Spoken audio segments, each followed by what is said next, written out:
When I was first writing on the book of Ecclesiastes, I told a friend that that's what I was doing, and he said, I love the book of Ecclesiastes because I'm still alive because of it.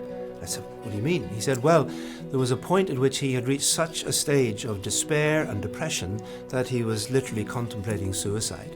And he said, but then I read the book of Ecclesiastes and I found that it was saying and asking all the questions that I was troubled with.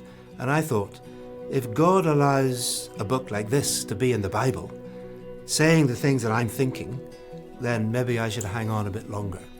So it's a book, I think, with a tremendous power, a tremendous relevance, that God says, I want you to say these things, I allow you to say these things, and then actually puts it into what we now call the Word of God. If you're questioning your faith, you're in good company.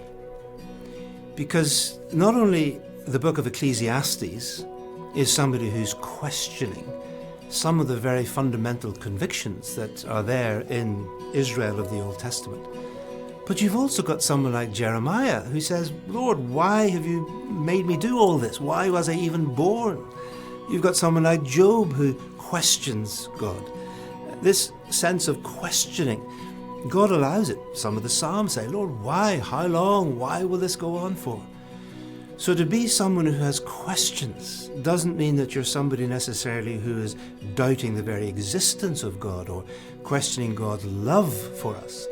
It's possible to know God and to love God and to trust God, and yet to have some very real and searching questions. And I would say with a book like Ecclesiastes, you've got an ally. You've got somebody who is on that journey of raising the question right up at the start in verse 3, what's the meaning, what's the point of all our working lives? And then seeks to explore possible answers all the way through, and still end up at the end saying, yeah, there's a lot I don't understand. But I do know that in the end I must trust God, fear God, and keep His commands. So yes, questions are allowed, but in the end, within the context of faith in God. I invite you to join me on a journey. The journey of Koheleth, who is the name of the main character in this book of Ecclesiastes. And I think one of the best ways of reading the book is to see it as a journey, like a quest. Here is somebody who is seeking an answer through the book. And so that's the way my book, Hearing the Message of Ecclesiastes, treats Ecclesiastes, as a journey, as a quest.